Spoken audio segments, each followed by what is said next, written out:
Et salut à tous les amis, merci à tous de nous retrouver sur Roue Libre. On est ensemble pour 1 heure. Et voilà, on a terminé l'étape du jour. Enfin, nous, on l'a pas terminé, mais on va la débriefer au moins avec Polo et avec un Robin. Tu nous as mis le costard qu'il a mis à son mariage, apparemment, le C'est Robin ça, qui a un c'est mariage. Maillot Robin jaune, apparemment. Robin maillot, mi-jaune, hein, maillot pression, comme on dit, Maillot pour Robin pression. qui avait vraiment mis son plus beau costard, au mariage, mais qui est dans le train là, vous inquiétez pas, il n'a pas pu être là, à temps, mais il est dans le train et à partir de demain, Robin comme moi, comme Joseph, on sera là tous les soirs jusqu'à la fin de ce Tour de France. Promis, c'est vraiment la dernière fois que l'un de nous fait faux bond, donc voilà. Mais pour l'instant, Robin profite encore, comme vous le voyez sur la photo, de son mariage. De son mariage, effectivement. J'espère que ça va, mon Polo. Il fait très, très chaud. C'est Alors, nous, chaud, hein. on est sur Paris, il fait très chaud. Je n'imagine même pas ce qu'ont vécu les coureurs aujourd'hui sur le Puy-de-Dôme. Ah bah, oui, tu m'étonnes, j'étais pas loin hier, en remontant du mariage où j'étais qui était dans le sud aussi. Sur l'autoroute, il était à peu près 13h-14h, le thermomètre affichait, sur l'A7, 38 degrés. Donc je n'ose même pas imaginer, ce qu'ont vécu les coureurs, aujourd'hui sur les routes du Tour de France. Donc voilà, un peu de complaisance, envers ceux qui ont quand même eu du mal, aujourd'hui. On peut les comprendre, les pauvres. Ouais, non, non, c'est clair, c'est clair. Victoire de Michael Woods aujourd'hui, Polo, victoire de l'échappée. On se posait beaucoup la question hier, est-ce que ce serait une échappée qui irait au bout ou est-ce que les favoris se joueraient à la victoire? C'est très clairement les échappés qui ont gagné, avec 12 mecs qui étaient dans l'échappée et qui ont fini aux 12 premières places. Tu avais Pogacar à régler les favoris pour prendre la 13e place devant Jonas Vingegaard. Il lui reprend 8 secondes à Jonas Vingegaard. Il a attaqué Jonas Vingegaard sur la fin à 1,5 km de l'arrivée. Et on va ensuite faire la hiérarchie parce qu'il s'est passé beaucoup de choses, notamment avec Romain Bardet et David Gaudu, notamment qui malheureusement ont lâché encore du temps. Ça a été compliqué pour eux aujourd'hui. Mais on va voir aussi que dans la hiérarchie pour le podium, entre Hindley, Rodriguez, Yates, ça commence à se décanter un petit peu. En tout cas, il y a un premier échelon, un deuxième échelon, un troisième échelon, et le troisième échelon, malheureusement, il y a nos Français. Donc, on va tirer ces conclusions-là. Mais déjà, je voulais parler avec toi, Polo, de cette arrivée. On en attendait beaucoup. C'était le Puy-de-Dôme, c'était historique. ASO a très, très bien vendu le côté. C'est historique, cette photo entre Poulidor et Anctil. Maintenant, je vous demande le chat, est-ce que vous avez aimé cette arrivée-là? Et après, je vous donnerai un peu mon avis. Polo, qu'est-ce que tu en as pensé, toi? Bah, moi, je j'ai pas trop aimé. J'ai pas trop aimé pour, plusieurs raisons. La première, bah, c'est ce tracé, cette arrivée au Puy-de-Dôme sans spectateurs. Le Tour de France, c'est ces, spectateurs au bord des routes. C'est ces spectateurs capables de galvaniser un Pierre Latour, qui essaye de suivre Michael Woods. Les spectateurs, c'est ceux qui auraient pu galvaniser Pogacar quand il a placé son attaque. Et je pense que c'est ce qui a permis aussi à Vingegaard de pas exploser. Les spectateurs font partie intégrante, du Tour de France et de son histoire. C'est même, le Tour de France, ce sont les spectateurs. Alors on va pas non plus, tomber dans le, comment on pourrait appeler ça? Dans le cliché de gueuler parce que finalement, c'est pas on le sait pas depuis ce matin, qu'il y aurait pas de spectateurs sur le Puy-de-Dôme. Depuis ce matin, le son de cloche qu'on a, c'est: «Ça va être magnifique, on va avoir des belles images, la montée elle est mythique, en plus elle est difficile et ça va être fantastique» et c'était un peu, moi j'imaginais quand même un peu ce scénario-là. Le problème, ce qu'on n'avait pas du tout quantifié, c'est que l'absence de spectateurs pour moi a complètement, cadenassé le spectacle de cette étape et je rajouterai un truc, à ça qui n'est pas dû au parcours, mais la manière dont ça a été filmé, à toujours vouloir chercher la belle image, le plan qui va rester dans l'histoire et cetera, à la France Télévisions, hein, depuis maintenant, des décennies, et c'est encore pire depuis que Forestier a pris la main là-dessus, pardon. On s'est encore trompé aujourd'hui, on a fait passer, le sportif après tout et encore une fois, on s'est mal filmé, on ne sait pas où sont les coureurs, on ne sait pas ce qui se passe. Est-ce que lui il a attaqué? Est-ce que lui il a reculé? Ah, Jay est lâché. Ah bah, j'aurais bien aimé voir comment Jay était lâché. Ah bah oui, bah Godu et Bardet ont pris une cassure. Mais alors comment ça se fait? Mais ouais, bah non, bah en fait, on était en train de regarder le 7e de l'étape arriver, sur la caméra fixe, donc on pouvait pas voir les favoris derrière. Je suis très frustré de cette étape, un peu à cause du parcours et de cette arrivée à huis clos et aussi Mmh. de la manière dont ça a été filmé. Je pense que ça n'a pas du tout aidé à transcender les coureurs. Alors c'est pas pour enlever, à ceux qui ont fait de très bonnes performances comme Michael Woods ou Pierre Latour ou Pogacar et cetera. Mais je pense que, on était dans un espèce d'engrenage qui a fait que finalement cette étape a vraiment fait pchit, de mon point de vue. Ouais. Excuse-moi, c'était très long Et Joseph, c'était un vrai tunnel, excuse-moi. bah, non, non, mais c'était, écoute, ça résume, à peu près exactement ce que, j'en pense aussi. Comme toi, je me sens un peu con, en fait, après cette étape-là parce que, j'ai été, séduit par la communication d'ASO. J'aimais bien qu'on retourne au Puy-de-Dôme, parce que ça faisait un moment qu'on n'y est pas allé, mais en fait, tu te rends compte aussi pourquoi on n'y était pas allé depuis, un bon petit moment. Ne pas pouvoir avoir de spectateurs dans ces arrivées du Tour de France aujourd'hui, bah, ça donne un truc quand même un petit peu bizarre. Et tu te dis, bon, bah, c'est peut-être pour ça qu'on n'y est pas allé.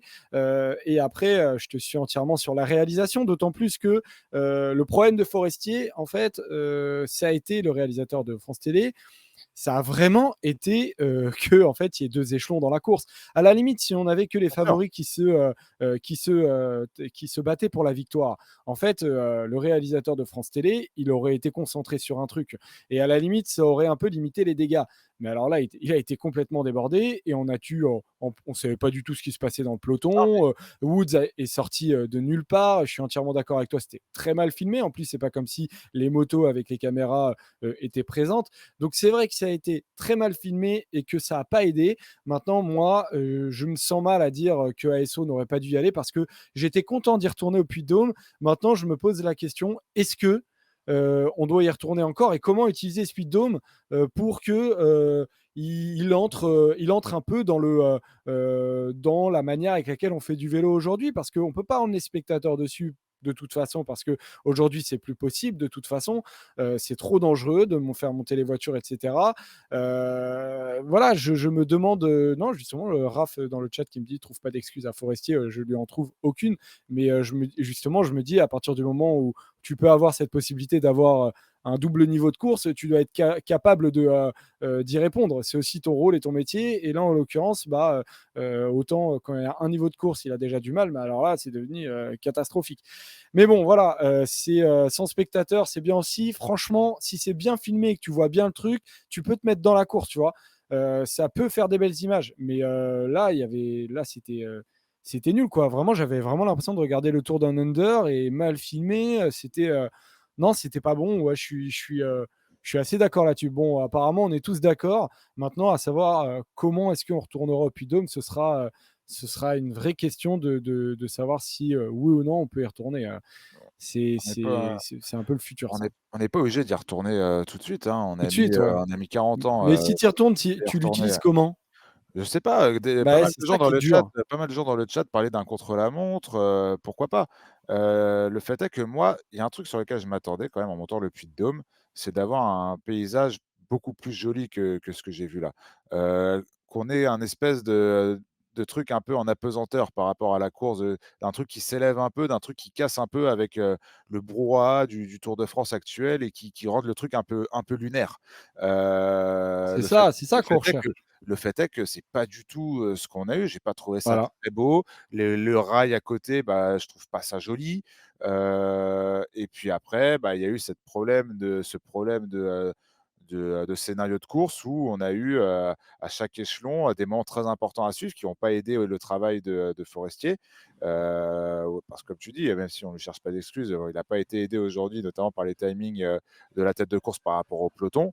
Voilà, c'est compliqué, c'était compliqué. Après, on aura le temps de se reposer la question. Par contre, c'est sûr que je suis pas sûr qu'on le revoie tout de suite, qu'on la revoie tout de suite, pardon, c'est arrivé au Puy de Dôme, mais c'est pas Mmh. grave. Il y a beaucoup d'autres endroits en France où ça marche avec ou sans spectateurs, d'ailleurs et c'est suit un cycle d'apprentissage, l'organisation teste des nouvelles choses. Il faut aussi, mettre, crédit aussi à ça, sinon on aurait tous les ans, l'Alpe d'Huez. Peut-être que les gens seront contents, mais c'est aussi bien d'avoir des nouvelles choses, des nouveaux cols à grimper aussi, pour le peloton. Donc voilà, c'était aujourd'hui, je trouve que ça fait un peu pchit, je te dis, cette espèce d'engrenage entre le manque de public qui fait que, on n'a pas eu de scènes incroyables au niveau sportif, enfin bref, tu vois? Non, non, mais Ça en s'est plus, ce mal qui aidait pas boutiqué ça s'est ce mal qui aidait pas en boutiqué plus et voilà, ça peut et arriver. voilà et ça arrive. Ce qui a pas aidé aussi, Paul, bon, on pouvait s'y attendre quand même en y passant, le 9 juillet là-bas, c'est, la chaleur. On a senti les coureurs qui étaient complètement étouffés et en fait, c'était une espèce de course, un tout petit peu d'élimination. On se demandait un peu, quel genre de profil de coureur, allait pouvoir être aidé. En fait, il fallait quand même un certain punch pour monter. On voit un peu les profils des coureurs, notamment Woods qui gagne cette étape, Latour qui arrive à résister, alors que Latour, il n'a pas cette explosivité de pur grimpeur. Là, au final, il a quand même bien résisté. On voit aussi Pogacar qui a lâché Vingegaard. Donc, on sentait une course qui, avec la chaleur, j'avais l'impression qu'il y avait un côté, ça se passait au ralenti, encore plus qu'au ralenti, que c'est déjà au ralenti, parce que bon, avec des pourcentages à 12% et à la fin à 15%, on imagine bien que ça va pas vite et je leur reproche pas du tout. Mais il y a aussi la chaleur qui a beaucoup joué aujourd'hui sur les organismes, j'imagine. Évidemment, mais comme je te dis cette espèce d'engrenage un peu global, d'une réalisation très dure à faire, en plus d'être faite par quelqu'un qui n'a pas encore, toutes les capacités pour le faire. Le manque de spectacle peut-être dû à l'absence de téléspectateurs qui rendent la chose un peu terne. Tu vois, cette belle bataille entre Pogacar et Vingegaard, elle aurait été, magnifique, je pense, avec du public. La victoire de Woods aussi. Peut-être que Pierre Latour, porté par le public, aurait peut-être pu revenir d'entre les morts, on ne sait pas. De toute façon, on n'a rien vu de la montée de Pierre Latour, On n'a rien vu. heu, mais ça Après, la encore. difficulté là, de cette montée, pour suivre absolument tout le monde, c'est qu'effectivement, tu dois avoir une moto suiveuse pour tout le monde parce que comme au col de la Lose, et ça on l'avait dit hier, c'est arrivé par grappe. Donc c'est pas, on demande pas non plus de voir tout le monde, mais on demande quand même d'en voir un minimum. Et là, c'est vrai qu'il y avait des plans à certains moments, tu te dis, tu peux Oui, voir bien un sûr. tout petit peu autre chose. C'est ça. Il manquait clairement une caméra sur le groupe de devant à partir du moment où ça s'est splitté notamment en trois groupes distincts avec Jorgenson devant, le groupe maillot à pois, en deuxième et le groupe Woods, en troisième. Et après on a bien senti que pendant Mhm. toute la montée, c'est ce qui a manqué. C'était difficile, mais encore une fois, je trouve que, les choses imbriquées les unes les autres font que cette étape, elle fait pchit. Ça se joue à pas grand chose, mais tout s'est très mal imbriqué. Au final, on se retrouve, sur un scénario un peu naze, quoi. Ouais, et Un peu après naze, voilà, on passe. on va Non, non, respecter mais quand même les bien sûr, coureurs qui ont sans, couru mais sous justement, 55 ouais, degrés. Ça voilà, leur c'est fait mal ça. au fion d'entendre que le scénario était naze et je Non, me mais voilà, comprends c'est pas ça. Vraiment, et en se disant que on remet en question un peu ce qu'on a nous-mêmes vendu. La première des erreurs, c'est de l'avoir survendu. J'ai lu ça dans le, dans le chat et je suis entièrement d'accord. On prend tous un peu notre. Enfin, moi, je la prends, ma part de responsabilité d'avoir été séduit par la communication. Ben voilà, ça arrive des fois, c'est comme ça. Je préfère, à la limite, des fois être enjoué et me dire et que ça fasse un peu pchit plutôt que de me dire tout le temps, ouais, ça va être nul, ça va être tout le temps comme d'habitude, attention à la communication, etc. Voilà, ça arrive de temps en temps d'être déçu. Ça n'enlève pas qu'il y a quand même eu des perfs assez incroyables. Et la première des perfs incroyables, Polo, c'est celle de Michael Woods, qui en fait est revenu assez tard. Il n'a pas pris la roue de Matteo Jorgensen quand il a attaqué. Jorgensen, il attaque à 47 km de l'arrivée. Il se fait un raid incroyable, on peut le dire. Mais en fait, à 2,6 km de l'arrivée, on voit Woods sortir d'absolument nulle part. Il a 1,28 de Matteo Jorgensen et il va les combler. Et il a fait une fin de montée dans les pourcentages très difficiles qui est ahurissante, très impressionnant. il a repris, plus de 2 minutes, hein, par rapport au pied et à l'écart qu'il avait sur Matteo Jorgensen. Encore une fois, bon, on va arrêter de parler de ça, mais on aurait bien aimé savoir où est-ce qu'il a Où est-ce attaqué, qu'il a comment il a démarré? attaqué, qui a tenté d'essayer de le suivre, comment ça s'est fait dans ce 3e échelon. Mais encore une fois, il y avait pas de caméra et l'hélico était plutôt concentré sur le rapport entre Matteo Jorgensen et Nelson Poles. Ça a été compliqué, mais le fait est que ça ne nous a pas empêché de voir à quel point Michael Woods, sûr de lui, sûr de sa force, a parfaitement géré cette dernière montée. C'était le plus fort, hein, c'était l'épouvantail de cette étape à partir du moment où il était dans l'échappée. Nul doute que si tout le groupe matinal était arrivé au pied, ce serait lui qui aurait gagné. Le fait est qu'il y a eu des scénarios de course qui font qu'il attaque avec 2 minutes de retard ce Puy de Dôme. Et à ce moment-là, bah, moi, je me dis qu'il ne va pas le faire. Jorgensen avait un super rythme, du moins sur la partie régulière, la première partie régulière, même si les pourcentages étaient importants, ça restait régulier, ça correspondait parfait à Jorgensen. Il a très bien géré le replat. Après, il a complètement buté dans les pourcentages au-dessus de 10%.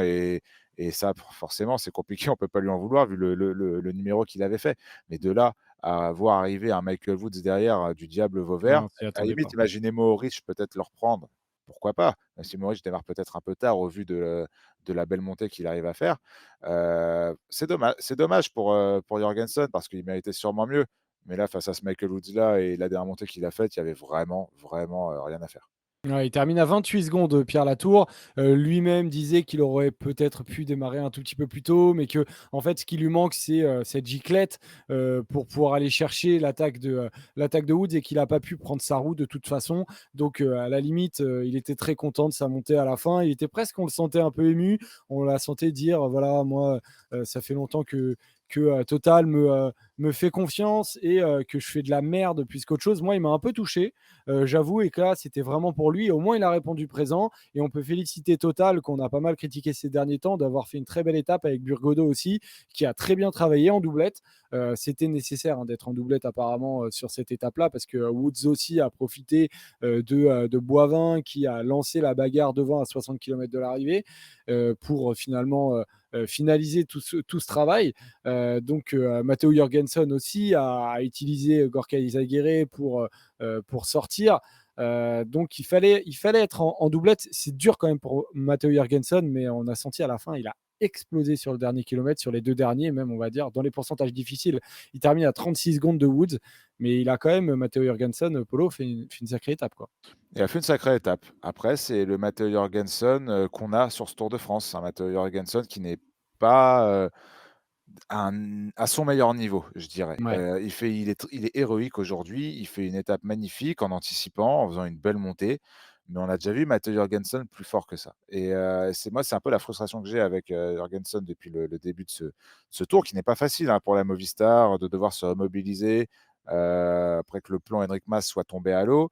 J'imaginais quand même Matteo Jorgensen comme un leader de substitution, pas au niveau de l'Espagnol, mais quelqu'un capable de jouer le classement général. Le voir là, se faire reprendre par Pierre Latour, sur ce genre d'arrivée, je me dis qu'on n'est pas encore, sur le meilleur niveau de Matteo Jorgensen. J'espère qu'il va monter en puissance parce que moi comme toi, Joseph, hein, j'apprécie quand même beaucoup ce coureur. Mais, il doit être dégoûté, mais je pense il a tout donné sur les pentes du Puy-de-Dôme, donc, je pense qu'il y a pas de regret Mm. à avoir. Il sauve le podium. Il fait podium ou c'est Moritz qui passe troisième? Je sais Ah, plus. il fait quatrième, mais en fait, je te Ah, rejoins. je l'ai là. Peut-être, je me posais la question, moi, pendant l'étape, pourquoi est-ce qu'il explose? Parce que je l'imaginais être capable de tenir. L'an dernier aussi, hein, il fait un gros Tour de France et je le sentais. Il fait des belles places d'honneur. Il fait quatrième, cinquième, quatrième. Je regardais là, il n'a jamais vraiment réussi à aller chercher un podium. Enfin, il n'a jamais réussi à aller chercher un podium. On le sentait en progression cette année. Être capable d'aller chercher mieux que ce qu'il a fait l'an dernier, mais peut-être que dans sa préparation, son profil fait que il se sent en capacité, et on a adoré ça sur le Tour des Flandres. Il fait un top 10 et c'est super. Peut-être que il arrive un tout petit peu fatigué sur le Tour de France, et ce qui lui empêche pour le moment d'aller chercher des grosses victoires. On verra et on en tirera le bilan à la fin du Tour de France. Mais c'est frustrant de le voir en progression et pour le moment de ne pas réussir à valider ça sur ce Tour de France. On verra. Mais en tout cas, il a fait une belle montée, Matteo Jorgensen, mais il finit à la fin quatrième. On passe aux favoris. Et donc, Tadej Pogacar qui a attaqué en fait assez tard. à 1,5 km du sommet. Pourquoi, selon toi, il a attendu aussi longtemps? Moi, je pense que la seule et unique raison, c'est que, se méfiait de Jonas Vingegaard, tout comme Vingegaard se méfiait de Tadej Pogačar. Au moment où le dernier, je crois que il me semble que le dernier, c'est Van Aert en plus à s'écarter, non, attends, je te dis une bêtise, c'est le Kuss, pardon, je dis n'importe quoi. Il fait chaud aussi, hein, il fait chaud sur les routes du Tour, il fait chaud chez Polo aussi. Quand Sepp Kuss s'écarte, tu dis que Vingegaard va y aller. Vingegaard, qu'est-ce qu'il fait? Il se retourne, il regarde Pogacar. Moi, je pense que les deux, ils ont quand même très peur de l'effet boomerang que peut avoir, une déshydratation express, cette chaleur et sur des pentes comme ça, si tu as un contre-coup, tu peux vite prendre un gros éclat. Mmh. Heu, Ce qui est marrant, c'est qu'un mec comme Pogacar dit il a senti d'excellentes jambes dès le pied du col et pourtant même lui était un peu frileux, Bah, oui, d'attaquer. parce Donc qu'à il un y a 2 choses. moment, Pour moi, il y a 2 choses, Jo. Il y a cette peur de l'autre. Vraiment les 2 se méfient l'un de l'autre, comme pas possible. Moi, ça me rappelle vraiment des les vrais beaux duels qu'on a connus et en tête, notamment avec ces 2 mêmes maillots, les duels entre Contador et Andy Schleck. J'ai l'impression qu'on revit vraiment cette guerre psychologique qu'il y a entre les 2. Aujourd'hui, cette guerre psychologique, elle a pris l'aspect, d'une méfiance, liée à ça, en plus, les conditions météo, qui ont vraiment, à mon avis, fait flipper, et Contador et Vingegaard et bah, tu te retrouves ouais. avec un scénario un peu comme ça, où quand même, tu te méfies et tu calcules un peu ton coup de pédale. Donc c'est pas Ah, mais ce irraisonnable qui de est les voir normal. démarrer, aussi loin de l'arrivée. Ce qui est en plus d'autant plus normal que c'est du 12 avec une pente finale à 14, donc tu peux prendre un contre-coup terrible. Mais, j'ai ressenti, comme toi, qu'il y avait une méfiance, terrible l'un vis-à-vis de l'autre qui se testait. Un moment en bas au pied, du Puy-de-Dôme, tu as la Jumbo qui disparaît de l'avant du peloton. Tu as, les UAE qui commencent à prendre le tempo et tu as, Großschartner ou Soler, je ne sais plus exactement, qui se retourne vers Rafał Majka, capitaine de route, et lui demande est-ce qu'on roule. Et Majka lui dit non. Et tu vois, à ce moment-là, je me suis dit ok, soit Pogacar n'a pas assez de jambes, soit il veut laisser l'initiative à Jumbo. Et donc, effectivement, vu ses jambes à la fin, et il a dit qu'il avait des bonnes jambes, je pense qu'il préférait laisser cette initiative à la Jumbo et les laisser un peu dans l'expectative, surtout qu'il n'y avait plus Van Aert qui était présent. Ça a été un vrai coup de poker menteur. Alors, Oui. la question à la fin de cette étape, c'est est-ce que Vingegaard a pris un coup sur la tête ou non? Aujourd'hui, il perd 8 secondes. C'est beaucoup, c'est pas beaucoup. Je ne sais pas comment vous le ressentez. À la fin, il a quand même pas explosé. Est-ce que, selon toi, Vingegaard, à la fin, se dit bon, cette étape, j'ai perdu un peu de temps, mais c'est ce à quoi je m'attendais? J'ai un commentaire avant de te dire ce que je pense de ça. C'est une question très intéressante et le commentaire l'est tout autant de Blage 6Z. Le profit de l'étape était plus pour Jonas et la Jumbo a tout fait pardon, pour faire croire à Tadej qu'ils étaient en pleine forme. C'est pour ça que Pogacar n'a pas osé plus tôt. C'est possible, hein, parce qu'il y a vraiment eu ce poker menteur dont a parlé Joseph au pied du col avec Maïka qui dit à ses coéquipiers de ne pas rouler. Là, forcément, si un jumbo voit ça dans la voiture, il se dit: «Les gars, accélérez». C'est exactement ce qui se passe après avec Kelderman. Accélérez, on croit que Pogacar n'est pas bien et d'un autre côté, cette équipe jumbo, elle a fait le pied. Après, elle a repris le manche, et ça donnait toutes les indications d'un Vingegaard qui était en forme. Mais Mmh. peut-être qu'aujourd'hui, Vingegaard était plus prenable qu'on aurait pu le penser et Pogacar a peut-être attaqué un peu tard. Mais encore une fois, Polo, je dis juste un truc à propos de vas-y. Maïka dans le chat. Raph et certains disent que Maïka a dit non parce qu'il pouvait pas. En fait, à ce moment-là, pour moi, l'équipier de Maïka pouvait lui prendre le tempo. Pourquoi est-ce qu'il a disparu? Je pense que Maïka, lui, ne pouvait pas y aller. Mais je pense que l'équipier aurait pu prendre le tempo et que Maïka lui a. C'est pour ça que moi, j'ai pas la réponse du tout de savoir si Maïka a dit non pour lui. Je pense que lui ne pouvait pas, mais je pense que son équipier, lui, en tout cas, il pouvait prendre le tempo. Donc, ça me laisse quand même. Je sais pas comment vous faites pour avoir cette assurance en fait que il a dit non juste pour lui. Voilà, je sais pas qui c'était d'ailleurs l'UAE qui était là, si c'est des gros Schartner ou Solaire, mais c'est pour ça Solaire, je que je crois. me dis qu'il y a eu un vrai coup de poker menteur et que voilà, je faisais juste cette parenthèse parce que moi, pour moi, il y a rien qui m'assure que Maïka disait non pour lui et c'est pour ça que ça me laisse penser que UAE ne voulait pas nécessairement rouler. Je te laisse continuer Polo sur Vingard. Mais tu vois, j'écoutais un peu le roi de la pédale tout à l'heure qui disait que, aujourd'hui finalement c'était presque un peu anecdotique, ces 8 secondes de repris par Pogačar, et que finalement il y avait encore un partout, dans la lutte entre le Slovène et le Danois. Moi je suis pas d'accord avec ça. Moi je pense qu'encore une fois psychologiquement la veille d'une journée de repos, c'était important, de taper fort psychologiquement pour l'un ou pour l'autre et aujourd'hui sur cette arrivée-là, avec, les écarts qui restaient quand, Pogačar a accéléré, enfin le la distance qui restait quand Pogačar a accéléré, perdre 8 secondes, bah, pour moi déjà, il y a ce débours de 8 secondes qui est important. 8 secondes, c'est pas rien et puis tu as aussi, l'impact psychologique que ça où, on n'a pas arrêté de te répéter, depuis la veille, le matin et cetera, que c'est une étape pour toi, que Vingegaard qui aime bien la chaleur, Vingegaard qui aime bien ce genre d'arrivée et bah, finalement Pogačar, vient encore te prendre un peu de temps et revient à moins de 20 secondes de toi au classement général. Moi, je pense que Ouais, il revient à 17 exactement. c'est pas du tout anodin pour moi ce qui s'est passé aujourd'hui. Alors est-ce que c'est une tendance pour ce qui va se passer par la suite? J'en suis absolument pas persuadé. Comme disait quelqu'un dans le chat, on est encore, très, très tôt dans ce Tour de France pour juger, des pics de forme de Pogačar et ou Vingegaard. On va voir ce qui se passe avec les Alpes où il y a de très, très, très belles étapes, hein. 4 jours où on peut vraiment faire des écarts si on est en forme. Vingegaard a déjà dit que les étapes alpestres lui convenaient mieux que ce qu'on avait passé jusqu'ici. Je pense que Pogačar, non plus sera pas mécontent d'arriver dans les Alpes. Voilà, maintenant on a un duel extraordinaire, qui s'est encore resserré aujourd'hui. Je pense que Pogačar a pris quand même sur ces 2 dernières arrivées compliquées un petit avantage psychologique, mais en face on a quand même le vainqueur du Tour, sortant qui est très, très loin d'être à la ramasse donc profitons de ce duel, mais petit avantage psychologique à Pogačar avant cette première journée de repos.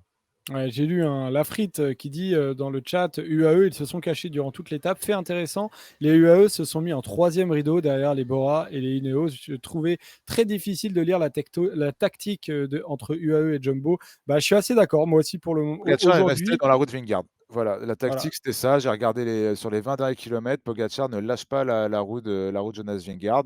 Bah, voilà, c'est une tactique, comme une autre. De Et c'est là pour de ça là que à j'ai d'autant plus du mal à lire voilà, ce qu'ils tentaient aujourd'hui. Je pense qu'ils étaient aujourd'hui dans un truc très mental, très on se regarde, où il en est. tout le monde a eu peur aujourd'hui. Demain, c'est voilà, Tout c'est le monde a poker eu menteur. peur. Je pense Ouais, ouais. vraiment que tout le monde a eu peur aujourd'hui, de la défaillance. Parce que là, si tu prends une défaillance et on parlera de nos Français tout à l'heure, qui sont pas loin d'en avoir vécu une aujourd'hui. Tu prends une défaillance, là, tu peux dire adieu, tu peux presque commencer à dire adieu au Tour de France, hein. Si tu prends Mm. une minute 30 aujourd'hui, les étapes, elles filent après. Bon, tu as le Grand Colombier, tu as les belles étapes, alpestres, mais même psychologiquement, ça aurait été dur de s'en remettre et je pense Mm. qu'aujourd'hui, tout le monde a eu un peu peur de ça. Alors, il y a eu le duel Tadej Pogacar et Jonas Vingegaard. Et Tadej Pogacar, donc c'est lui qui a attaqué. Derrière, il y a la bagarre pour le podium. On rappelle que Jay Hindley, il est à 2,40 de Vingegaard. Aujourd'hui, Carlos Rodriguez, il est à 4 minutes 22 secondes.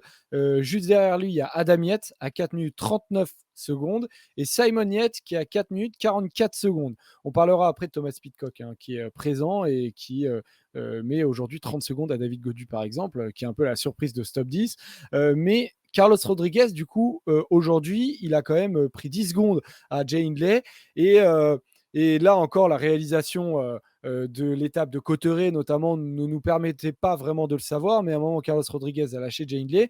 Ce qui confirme, Polo, que Jay Hindley, un peu à la manière de Pogacar sur Vingegaard, lentement mais sûrement, se dit qu'il y a quelque chose à aller chercher. Et il peut tellement y croire en fait à ce podium. Il peut y croire, clairement. Je pense que derrière quand même Pogacar et Vingegaard, les formes, elles sont plutôt les mêmes. Alors il y a eu des petits écarts, aujourd'hui, mais ça reste quand même, très, très correct. Jay Hindley ne perd pas beaucoup de temps. Jay Hindley a fait beaucoup d'efforts quand même sur cette première semaine. Heu, 1 pour aller chercher le maillot jaune et 2 pour le défendre le lendemain. C'est pour ça qu'aujourd'hui, il est le mieux placé pour le podium. Il a quoi? Encore presque 2 minutes d'avance. Si je compte bien, il a ouais 2,40 contre 4,22 à Carlos Rodriguez. C'est un pécule qui est quand même très important quand tu fais face à des coureurs qui sont à peu près du même Ouais, niveau que c'est toi. 2,40. Moi, je pense vraiment que Hindley, s'il ne lui arrive rien, va pouvoir garder ce podium parce que, cette semaine, en ayant fait beaucoup d'efforts, notamment au début pour aller chercher cette très belle étape, a réussi à vraiment limiter la casse sur des cols qui pour moi qui lui conviennent un peu moins. Et Toff le dit dans le chat, il aime quand c'est quand même un peu plus long.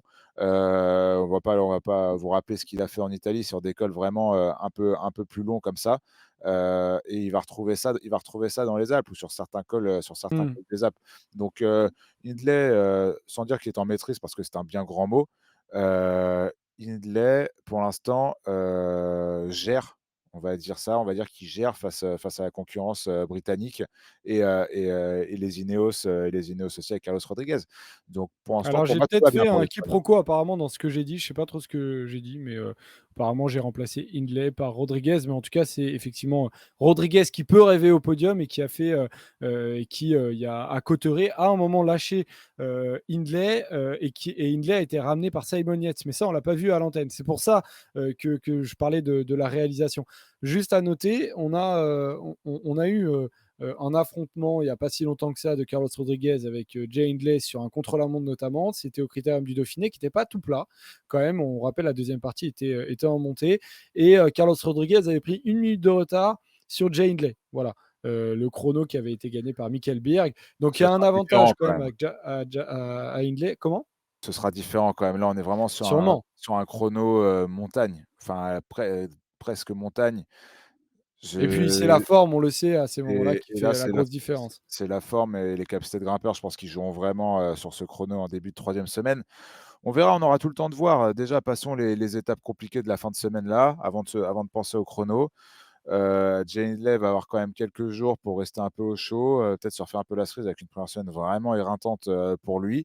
En tout cas, pour lui, par contre, faire le point après, une première semaine de course et se dire: «Bah, voilà, tu as gagné une étape, tu as porté le maillot jaune et aujourd'hui tu as un peu moins de 2 minutes d'avance, sur le podium». Bah, écoute, bravo, hein, Ouais, non, après c'est voilà, clair. pourvu que ça dure pour lui parce que quand même derrière, on voit même aujourd'hui que ça continue de pousser, hein. Ouais, et à Simon Yates aussi, qui du coup est à 4,40 de Vingegaard. S'il n'avait pas perdu ses 40 secondes hier sur un fait de course anodin, et ben aujourd'hui il serait quatrième du classement général, Simon Yates, pour dire qu'il est en forme et qu'il va franchement falloir compter sur lui. Alors à la septième place, il y a Simon Tom Yates, Pidcock. Simon Yates, la question c'est pas de savoir, si c'est un bon grimpeur. La question c'est de S'il savoir s'il va tenir. s'il peut tenir 3 semaines. La seule fois où il a tenir 3 semaines, c'est quand il gagne sa Vuelta, ou aussi quand il est allé chercher le maillot blanc, 1 ou 2 ans avant sur le Tour. Mais voilà, c'est le problème de Simon Yates, c'est un peu la peur de le voir exploser à chaque grosse étape de montagne. Pour l'instant, ça tient. Moi, c'est un coureur que j'aime bien. J'aimerais vraiment qu'il refasse, un beau top 5, voire un podium. Mais on sait qu'avec lui, c'est quand même une pièce en l'air à chaque début d'étape, quoi. Ouais, non, non, c'est clair, c'est clair. Et il y a Thomas Pidcock qui est septième. On a vu à la fin que même Thomas Pidcock, alors il n'a pas attendu en fait Carlos Rodriguez sur la dernière rampe. Bon, après ça se fait à la cuisse. Est-ce que ça sert vraiment qu'on attende? On a vu Thibaut Pinot lui attendre de son côté David Godieu, alors il y a le Roby qui est dans le chat. Salut mon Roby. J'espère que Alors, tu vas bien. Tu es sûrement dans le train. Tu as sûrement capté un peu de 4G dans le train, ce qui est inhabituel dans les trains français. Et donc, en fait, bah, il joue classement général, quoi, Thomas Pidcock. bah, c'était annoncé, hein, c'est ce que lui a demandé le team Ineos en début de tour. Il en est capable. Souvenez-vous, je te vois pas Joseph, mais vu que Robin est là, on en discutait, tous les 3 de faire une espèce de hiérarchie dans cette équipe, Ineos, où pour moi, il y avait vraiment, plusieurs leaders potentiels. Moi, j'avais mis Carlos Rodriguez, en numéro 1. D'ailleurs, il est dans mon top 10 et je pense qu'il va y rester, donc je marquerai plus de points que vous 2 Non, sur il ce y est, moi chrono-là. aussi. Ah, toi aussi, pardon, autant Et pour oh. moi, Joseph. Bernal et Dani Philippe Martinez, pour des raisons très différentes, c'était un peu la pièce en l'air et par contre, l'info qu'on n'avait pas, c'était que, bah, Pidcock, on lui avait vraiment demandé de jouer le classement général, et on a bien fait, vu ce qu'il est en train de faire. Alors est-ce que ça va tenir 3 semaines? Est-ce que quand on va monter beaucoup plus haut, beaucoup plus fort, je pense notamment au col de la Lauze, en fin de Tour de France et cetera, il sera capable de tenir? Mais là, en l'occurrence, bon certes, c'était une montée aujourd'hui qui lui convient bien mieux qu'un long col, des Alpes ou des Pyrénées. Mais le fait est qu'il a jamais flanché, depuis le début de ce Tour de France. Donc Mmh. c'est quand même on va dire, une information importante pour la suite de sa carrière et pour la suite de son rôle chez le Chez team Ineos. Ineos aussi, ouais. Ouais, c'est clair, c'est clair. Bon, on aborde, les amis, le dossier les 2 dossiers qui fâchent. Aïe, aïe, Heu, aïe. c'est, David Gaudu et Romain Bardet. Donc David Gaudu et Romain Bardet, ce soir, en fait, ils ont, 6 minutes de retard sur Vingegaard, pour Gaudu, ce qui fait, en fait, 3 minutes 20, de retard sur le podium pour David Gaudu et 4 minutes 20 pour, Romain Bardet. C'est clairement des déceptions. Alors ça a été une journée difficile pour David Gaudu qui a été emmené pourtant par un énorme travail de Thibaut Pinot qui peut vraiment remercier. Mais voilà, on a pris quand même un coup sur la tête aujourd'hui parce qu'en plus c'était potentiellement une montée qui pouvait leur correspondre, je sais pas, mais voilà, aujourd'hui, quel est l'intérêt pour David Gaudu et Romain Bardet de continuer à se battre pour une potentielle septième place quand on voit le niveau des Carlos Rodriguez, Adam Yates, Simon Yates et Jay Hindley, Paul. Alors avant tout, Joseph, je reprends un commentaire parce que c'est tout l'avantage du live. Asta la Victoria qui dit quelque chose d'intéressant, je le remonte. Je l'ai perdu, il est là, il est là, il est où? Il est là. Pour une première semaine, c'était déjà très intense. Je trouve perso que rien n'est fait au classement général. Même pour Godu Bardet, ça peut exploser dans tous les sens en deuxième ou en troisième semaine. Ça, c'est déjà un point sur lequel je suis assez d'accord. Même si, aujourd'hui, il y a du débour important et du débour qui se creuse jour après jour. Je pense que rien n'est fait, pour le top 5, pourquoi pas même sur le podium. Alors, il faudrait quand même qu'il y ait beaucoup de défaillances pour que le podium Bah ouais, soit possible. faut beaucoup, beaucoup. La question que je me pose moi, c'est est-ce que David Gaudu n'est pas à son niveau et au niveau de son tour de l'année dernière? Est-ce qu'aujourd'hui, ça va pas plus vite, avec Simon Yates, avec Carlos Rodriguez, que ça allait l'année dernière quand il devait se battre face à Geraint Thomas? C'est toute la question que je me pose, et du coup, c'est un peu la même pour Romain Bardet, un échelon peut-être un peu comment ça s'appelle? Un peu inférieur. Heu, Ton David Ga âge. David Gaudu, c'est dur. Franchement, je c'est décevant. Oui, c'est décevant parce qu'on attend énormément de lui. Nous, on attend énormément de lui et lui attend énormément de lui-même et son équipe attend énormément de son leader. C'est ça le problème. Le problème, c'est que, on nous a tellement rabattu, aux oreilles que David Gaudu était en capacité totale d'aller chercher, un top 3 sur le Tour de France qu'on y croit et quand on analysait, assez pragmatiquement les choses, moi, il y avait aucune raison pour laquelle, je voyais pas un David Gaudu, pouvoir rivaliser avec un Jay Hindley ou un Carlos Rodriguez, sur ce Tour de France. La question que je me pose, c'est est-ce que, ça va pas beaucoup plus vite que l'année dernière? Certes, entre les 2 ovnis de devant, mais aussi pour ceux qui se battent pour la 3e place. Par contre, aujourd'hui, ce que j'ai vu par rapport aux jours d'avant, c'est que, il avait l'air au bout du rouleau. David Gaudu a dû être, tracté, par Thibaut Pinot sur une étape où il fait très chaud, où je suis même très surpris de voir Thibaut Pinot à ce niveau-là, et le faciès et la manière dont il finit ne m'a pas rassuré des masses, pardon. Alors après de Mmh. là à dire que la Groupama FDJ s'est trompée, que fallait prendre Arnaud Démare, que, il faut totalement abandonner David Gaudu et laisser Madouas et Thibaut Pinot, faire ce qu'ils veulent, en échapper et cetera. J'en suis pas encore là personnellement, il y a encore des choses à aller chercher sur ce tour. Moi, je reste persuadé que David Gaudu, va monter en puissance, sur ce Tour de France et que, à ce jeu-là, une 5e place, n'est pas déconnante ou pouvoir essayer d'égaliser le résultat qu'il a fait l'an passé. Par contre, attention, j'allais dire ma patience a des limites, mais qui suis-je pour dire ce genre de Mmh. choses? Je pense que la patience des fans français, de la Groupama FDJ et de David Gaudu a aussi un peu ses limites, que j'ai parlé de Madouas, j'ai parlé de Pinot, que je n'ai pas envie que Madouas et Pinot, «gâchent» entre guillemets leur Tour de France pendant 3 semaines, à défendre une 7e place. David Gaudu montre des signes encourageants, pour pourquoi pas aller chercher une 5e place, fait des très belles étapes alpestres. Là, je mets mon équipe à son service. Par contre, David Gaudu continue de perdre du temps face à ses adversaires, étape difficile après étape difficile. Il faut, laisser, Madouas, et Pinot, faire aussi, un peu ce qu'ils veulent à côté parce qu'à ce petit jeu-là, et Dieu sait que j'ai du mal à me passer de cette expression. Le Tour de France passe vite, Tu as un contrat, c'est pas possible. et la Groupama FDJ, si elle repart avec un top 7 avec 0 victoire d'étape, sachant que Madouas est dans la forme de sa vie et que Thibaut Pinot est pas loin d'être aussi, dans la forme de sa vie, quand on voit à quel point il arrive à bien récupérer d'un Giro déjà fantastique, je pense qu'il y aura vraiment de quoi grincer des dents côté Groupama FDJ.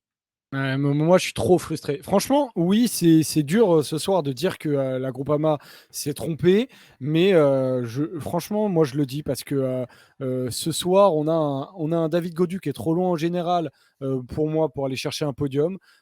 Certes, le Tour de France n'est absolument pas terminé. Il reste des étapes, mais on a quand même quatre mecs devant lui, Jay Hindley, Carlos Rodriguez, Adam Yates, Simon Yates, qui, pour moi, je vois pas vraiment pourquoi est-ce qu'il repasserait derrière pour le moment. Alors, 1 sur 4, 2 sur 4 peut-être, mais aller chercher une quatrième, une cinquième, sixième place, très sincèrement, moi, je préfère largement que ce soir, la Groupama FDJ se dise ok, les gars, on n'est pas dans le match aujourd'hui, on n'est pas les meilleurs pour aller chercher ce podium-là. En revanche, on a un David Gaudu qui peut avoir une forme ascendante. On a un Thibaut Pinot qui, comme il l'a montré aujourd'hui, a fait une très belle étape. Il a dans les jambes une potentielle victoire et une potentielle belle victoire. Par contre, Thibaut Pinot, s'il continue à tout donner pour David Gaudu comme il le fait pour aller chercher, éviter de perdre 2 minutes et d'en perdre finalement que une 40, et ben Thibaut Pinot, c'est sûr que ça va lui manquer en troisième semaine. Aujourd'hui, les mecs comme Olivier Legac, comme Lars Vandenberg, ils servent à rien. Faites utiliser ces Il mecs-là est tombé en pour aller plus. dans les échappées. Aujourd'hui, ils vont pas dans les échappées. En plus la Groupama, ils ont décidé qu'il fallait tout aller pour David Godu. Bah non, je suis désolé. Tu utilises des doublettes. Ces mecs-là, ils partent et ils font des doublettes dans les échappées. Et au moins, tu utilises cette forme-là pour aller chercher des étapes. Sincèrement, vous y croyez aujourd'hui au podium de Godu? Moi, s'il était aujourd'hui dans le pôle Adam Yates, Simon Yates, Carlos Rodriguez, ok, bah, on continue comme ça. Mais là c'est d'une frustration totale de voir Pinot comme ça. Et David Gaudu, c'est pas comme s'il avait 12 000 victoires à son actif. Va chercher des victoires, quoi. Fais-toi plaisir. Là, tu te fais pas plaisir, quoi. J'ai l'impression qu'en fait, il s'entête, comme par exemple un Romain Bardet s'était entêté en son temps. Il a eu des clics trop tard, Romain Bardet. C'est maintenant que David Gaudu, aujourd'hui, il doit prendre une décision difficile et qui est presque euh, qui va à l'encontre en fait de ce pourquoi il a été formé dans sa tête, parce que David Gaudu, il est exactement comme Romain Bardet là-dessus, c'est-à-dire qu'il s'est dit vas-y, moi c'est classement général, je cours intelligemment, je vais chercher mon classement général, je me mets jamais dans le rouge, mais c'est des erreurs et il faut éviter de répéter ces erreurs. Pour moi, il y a une jurisprudence Bardet et j'ai plus envie de voir ces mecs-là souffrir, aller chercher des places comme ça, terminer en train de se faire péter la caisse et derrière, au final, de terminer le Tour de France et de se dire, putain, Je suis je pas suis d'accord. rien allé chercher, quoi. Je suis pas à 100 d'accord avec toi, Joseph, sur plusieurs choses. La première, c'est que moi, je crois encore à David Gaudu. Le podium, peut-être pas, mais je crois à une belle remontée. S'il fait une belle remontée, Ouais, mais t'as envie de il le va nous voir terminer procurer des émotions. quatrième. C'est l'objectif. Oui, j'ai envie de le voir Mais terminer il peut pas 4e. te procurer des objectifs en terminant quatrième. Il va te Ah si, procurer il nous l'a des fait objectifs en allant chercher une victoire. il nous l'a fait l'année dernière. Aujourd'hui, voilà, une victoire de Gaudu, ce sera joli. Je vois pas dans quel scénario elle pourrait arriver, sauf si à partir de demain, il décide de se relever dès le départ de l'étape et qu'il perd 20 minutes au classement général. Moi, j'y crois pas. Je crois encore à une belle troisième semaine, notamment de David Gaudu, et de toute façon, ce qui nous fait vibrer, c'est ça. Moi, on en parlait pendant la preview de ce Tour de France. Ce qui nous fait vibrer, c'est de voir des Français se battre, pour le classement général. Alors oui, depuis une semaine, c'est pas folichon pour nous. Et en plus, oui, côté groupe FDJ, on aime beaucoup Valentin Madouas, on aime beaucoup Thibaut Pinot. On aura envie de les voir peut-être tenter leur chance. Le fait est qu'aujourd'hui, Thibaut Pinot, il est exactement là où il doit être. Pour moi, je pense que dans l'échappée, ça ne lui aurait pas convenu, ça aurait été trop dur, on ne l'aurait pas laissé partir, il aurait eu la pancarte, il se serait fait contrer. Et à l'instar d'un Michael Woods, lui aurait perdu encore peut-être plus de temps. Moi, je crois en David Gaudu. J'ai envie de le voir continuer de se battre pour jouer le classement général. Et j'étais pas d'accord avec toi aussi sur la comparaison avec Romain Bardet. Romain Bardet qui a une carrière aussi fantastique. auréolé notamment de 2 podiums sur le Tour de France, d'un Giro encore l'année dernière qui, je pense, aurait été à doigt de gagner ou au pire faire aussi un beau podium. David Gaudu, il chasse ça. David Gaudu, certes, il a pas de victoire étape sur le Tour de France, il en a sur la Vuelta, il en a de très belles. Voilà, dans un autre scénario où on peut se dire, bah voilà, maintenant qu'il est loin au Tour de France sur le classement général, peut-être qu'il pourrait faire ce scénario, le scénario de 2019 sur la Vuelta. Je ne sais plus si c'est 2019 ou une autre date. Mais non, non. Aujourd'hui, David Gaudu est notre coureur de classement général et moi, j'ai envie de le voir continuer à se battre pour ça. Par contre, 2020, merci les gars. Euh, Par contre, oui, là où je peux te rejoindre, c'est que, au-delà de ça, mettre tous les œufs dans le même panier de ce Tour de France pour la Coupe FDJ, c'est risqué parce que, tu peux arriver à beaucoup de désillusions Mmh. à la fin de ce Tour de France. Mais ça, je pense que, et Madouas sur des très belles il y a de très belles étapes la semaine prochaine déjà à Issoire, dans le Beaujolais aussi, il y a une très belle étape qui peut lui convenir et surtout Thibaut Pinot, sur les étapes des Alpes auront aussi des laissez-passer. Aujourd'hui, le rôle de Thibaut Pinot, c'était d'aider David Gaudu. Il l'a fait du mieux qu'il peut. Et encore une Ah bah, fois, ça, c'est clair. j'espère me tromper, mais je pense que David Gaudu va monter en puissance.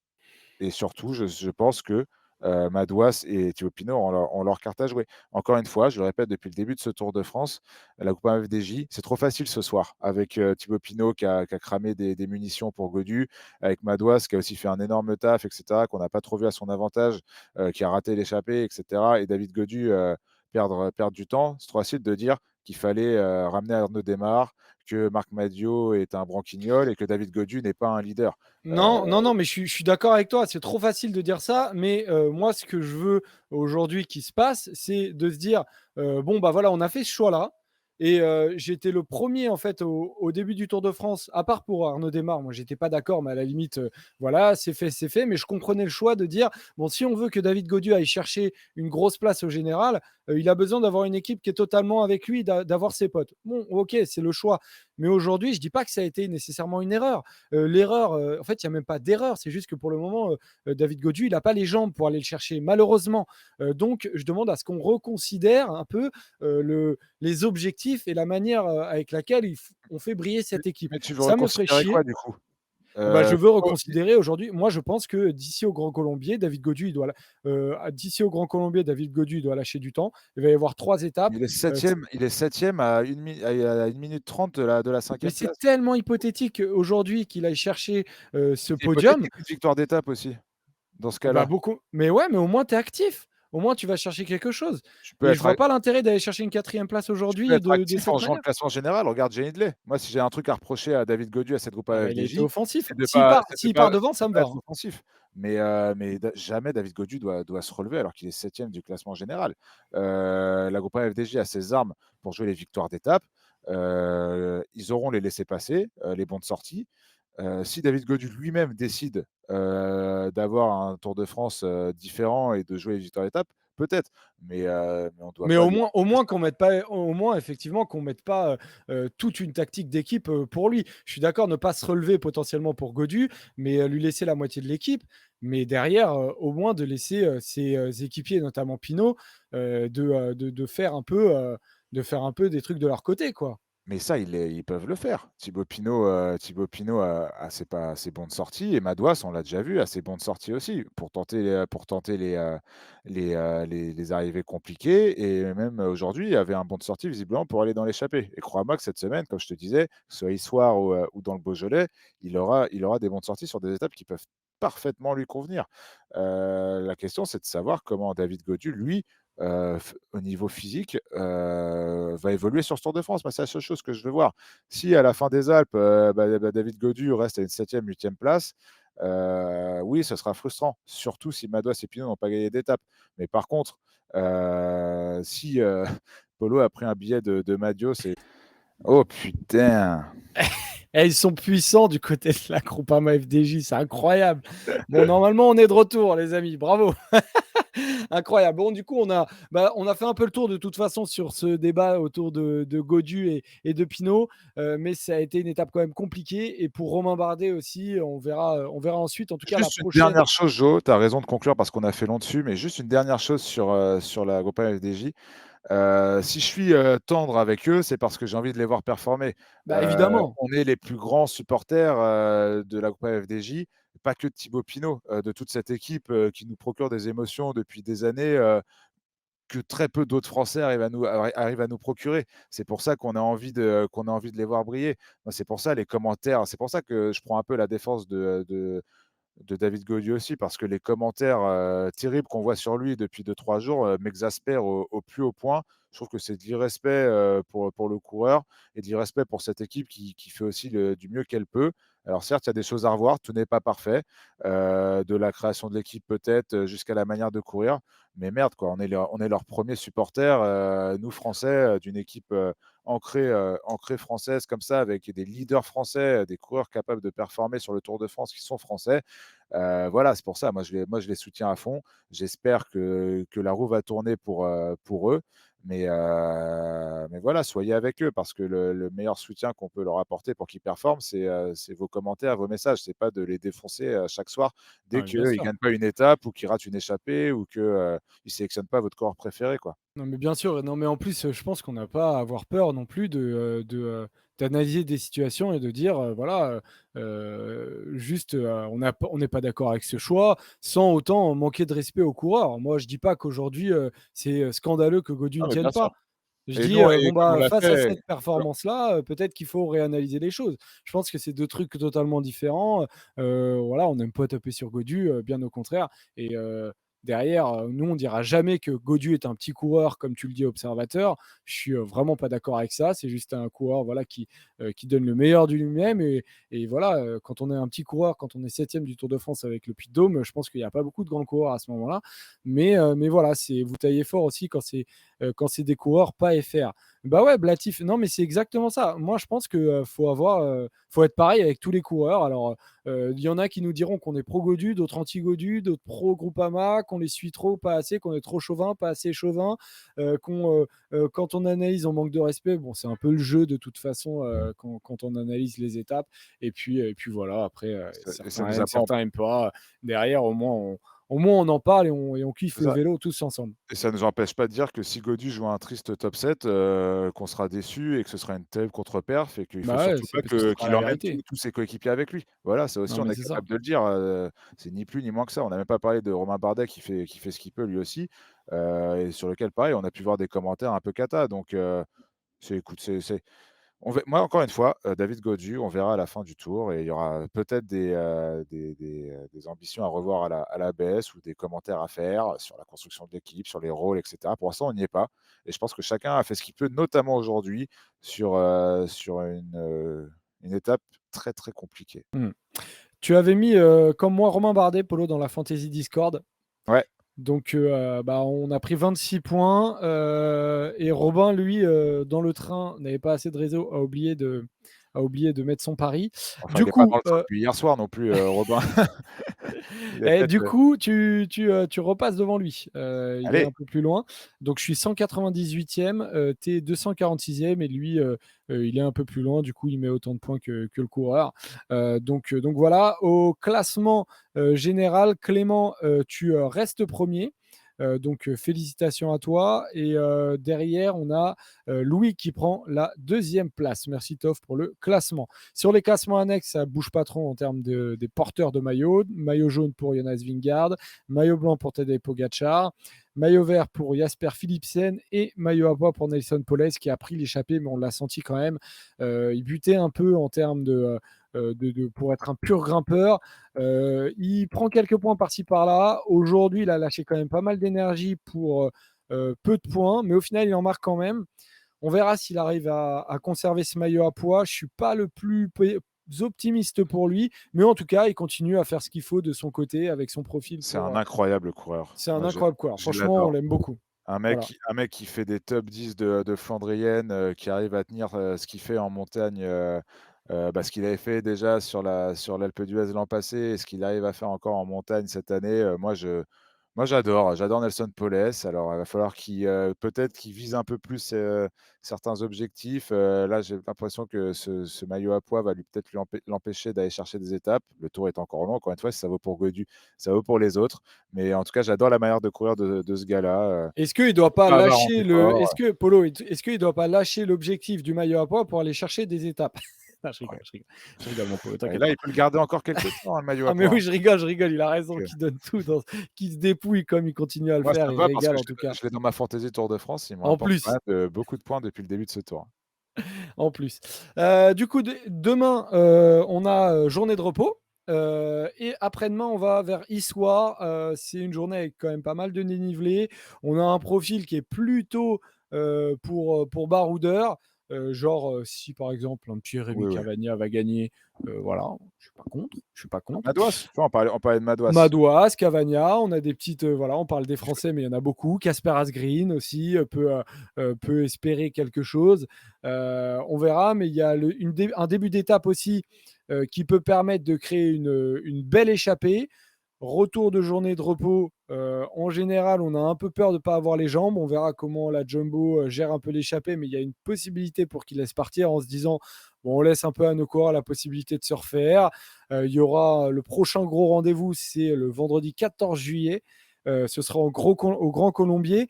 Qu'est-ce que tu vois? Est-ce que tu vois plus échappée ou bah, c'est plus une échappée de gros baroudeurs, Polo, là. Un Mathieu Pour Van Der Poel, voilà, Histoire, exactement. ouais. J'aurai du Van Aert, du Van Der Poel, j'aimerais bien voir Alaphilippe là sur un parcours qui, au vu de ses «nouvelles capacités» entre guillemets, lui convient pour un parfaitement. Je veux voir Valentin Madouas, je veux voir du costaud. Tu citais du Asgreen, voilà, Nova est d'accord avec moi, je trouve que c'est parfait pour Alaf. Ça va être une très belle étape. Ça va être une très belle étape et pour moi, c'est pas j'exclurais pas forcément que ça bouge un peu aussi pour les coureurs du classement général. Peut-être des gens un peu loin. Peut-être pourquoi pas une opération grande envergure de la Groupama FDJ, je sais pas. Il y a le potentiel On peut espérer. pour faire mal. Je suis désolé, le col de la Croix à Saint-Robert, c'est pas facile. Non, c'est pas Le facile au début, le ouais. co le col de la Chapelle-Marcousse, elle est pas facile non plus. Il y a des choses vraiment, intéressantes à faire sur cette étape, mais en tout cas, on imagine, ouais, un bon gros groupe de baroudeurs. Pedersen, nous dit Vincent, peut-être un peu compliqué au vu de ce qu'il y a à monter et je pense qu'il y aura des coureurs à côté de lui qui auront, besoin de durcir la course pour que ce genre de coureur ne passe pas justement. Je pense que Pedersen va faire peur à pas mal de monde maintenant sur ce genre de parcours. Donc non, j'attends cette étape avec plutôt avec impatience. Je pense qu'il peut s'y passer quand même pas mal de choses, peut-être même plus que ce qui s'est passé aujourd'hui. Ça c'est mon point de vue, mais il faudra qu'on attende, Bah, aujourd'hui, il s'est passé mardi des pour le trucs, voir. mais de manière un peu lentos, quoi, et dans un certain silence. Donc c'est ça qui nous a fait bizarre, qui a fait qu'on s'est pas levé de notre canapé. Mais tu l'as dit au début, en plus, Polo, je pense que s'il y avait eu des coureurs autour de Pogacar et Vingegaard au moment où ils se sont attaqués et au moment où Woods a mis un énorme pétard à Jorgensen, je pense qu'on aurait vécu un peu le truc différemment. Mais voilà, c'est cool d'avoir des spectateurs sur le Tour de France. Voilà. Si on peut en avoir un peu plus tout le temps, en fait, c'est Et bien aussi. C'est bien des aussi. spectateurs, civilisés, hein. Encore une fois, les Oui, jeunes qui se mangent, un espèce de drapeau, il y a un peu de malchance quand il y même. a de la malchance, mais bon, surtout là, c'était quand même des spectateurs, assidus du Tour de France. Ça se voit au style. Donc voilà, faites attention encore une fois, que vous soyez fan de vélo ou que vous ramenez de la famille. Tout à l'heure, on a vu une poussette aussi, je ne sais plus si c'était au pied, ou peut-être un peu avant, au pied du Puy de Dôme, une poussette vachement avancée sur la route. Faites attention. Voilà, faites Mm, attention, que vous soyez expert du cyclisme ou pas, ça change rien.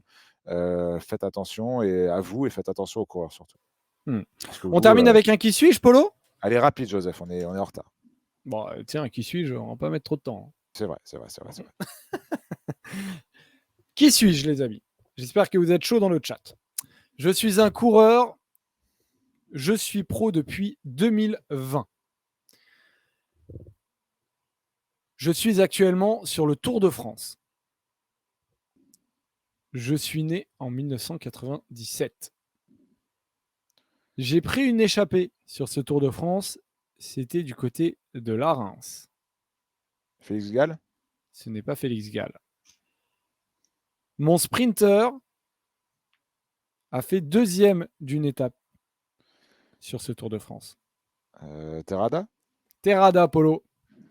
Bravo. Ça a C'est peut-être été trouvé Terrada par. et tu as trouvé pour moi exactement en même temps que Roy Indurain. Ouais, bah, en vrai, quand je dis Terrada, je me retourne vers le chat et Rowan Duran avait déjà écrit. Donc je pense qu'il avait un peu d'avance, Ah, il y a le petit décalage, mais pas mal, pas mal. un peu d'avance sur moi, Rowan Duran, à qui je laisse Félicitations, Roy la Indurain. victoire. À C'était qui je bien laisse la évidemment victoire. Cavendish qui avait terminé 2e d'un sprint.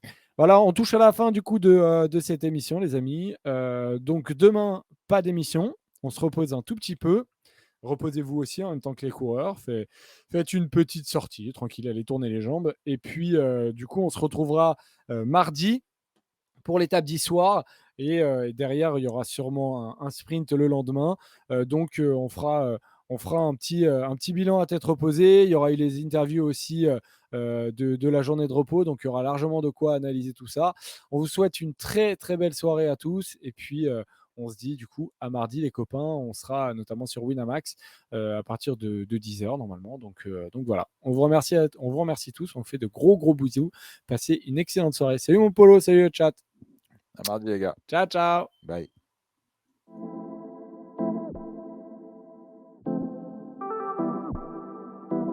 Six, six, six, six, six.